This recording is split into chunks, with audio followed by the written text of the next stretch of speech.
At this point in the Martin Coupa recreation, we're going to go ahead and make a bridge for it. Now, Martin used three types of bridges from the 1840s right up through the 1870s, and one of those is still in use today, which is the Ebony pyramid bridge, which most of you should be familiar with. The second type would be an ivory pyramid bridge, which you no longer see due to the fact that obviously ivory is no longer purchasable. And the third was a very ornate, round-ended, double-swept top ivory bridge as well. That is the bridge we are going to recreate for our Martin Coupa build. There are images of this bridge in the Martin spec book and in another book which I use as a resource called Inventing the American Guitar, which is a book about Martin and their journey through the years of developing the instrument. From that image, I have been able to deduce the size and things that I need to lay out this bridge. I will enclose upon this video a still image which you can use as a print. There is a box on this print that says 1 inch by 1 inch. If you make that box 1 inch by 1 inch, you can literally trace out the bridge, and all the numbers on it are accurate to recreate this bridge. Now, we're building this, we're going to use very limited power tools. As I stated at the beginning of the build, we're going to use a bandsaw and a drill press. That is all that's required to make this bridge. Now, due to the amount of time it takes to actually build this, you're going to watch a lot of it in fast motion. At this point, you have either made the image to its full size and glued it onto a piece of your material, and you're going to use that, or you have laid it out. If you decide to lay it out, you're going to need a couple things. You're going to need a circle template like this. You're going to be using the 1 1/4 or 1.250 hole, which happens to be right here. You are also going to need this, which is a French curve. And you are going to use the break at 100 thousandths, the center line halfway up, the hook curve on here, and that will give you the sweeping angles. All right. From there, we are going to cut up our generalized shape on the bandsaw. You are then going to drill pilot holes in here. You can use 50 thousandths, somewhere around there. You are going to then drill these holes to the size of 173 thousandths and no bigger. That's 0.173. The reason we are not going to go any larger than that, we need to finish the holes out with a 3-degree taper ream, and that will enlarge the hole to the final size of 210 thousandths. That's 0.210, which is the end of the pin that will go inside the hole. The slots, we are also going to use a drill. And you're going to put a stop on the drill press, which you'll see in the fast motion, so that you can drill a series of holes in here at 89 thousandths, which is 0.089. And then you are going to, with a depth of 75 thousandths, and then you are going to drill a series of holes across there, and then you're going to clean out the middle of those holes by drilling another series of holes or using the drill kind of as a mill to remove the excess material in there. You will then fold up some paper by hand and sand the slot out to a width of 94 thousandths, which is 0.094, and that will receive a 5/32 saddle. So let's move on to the fast motion portion of this video.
Welcome back from the fast portion of the video.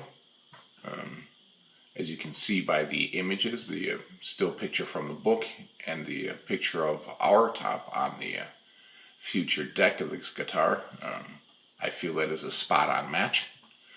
I feel not only is it look correct, the numbers are going to be correct as well if we were able to measure the original. Two things I want to touch on in the video. Number one, when you're using that drum sander in your drill press, make sure you move the piece and don't apply a lot of pressure to it. Let the drummer move the material, because if you do hold it in place a lot, you're obviously going to have a dip in there, and if you press tightly against it with a softer material like that, you're going to end up having a lot of striping in it, and you're going to end up removing more material than you want to when you finish. Secondly, when you saw me drill, you saw me go in and out of the hole multiple times with the bit. That's a technique known as peck drilling. And what that does is it's designed to make sure that the piece itself doesn't heat up, warp the hole, or get stuck on there and spin the piece around, possibly banging your fingers up or flying across the room. I'd like to once again thank you for watching my builds and reconstructions, and if there's anything I can do to help you out, just shoot me a little question down below and I'll get you an answer. Again, this is Rolf Grammel from A Customs Handcrafted Guitar. If you like what we do here, hit that subscribe button down there and we'll shoot you out as much video as we possibly can to help you along with your build or restoration of an old instrument.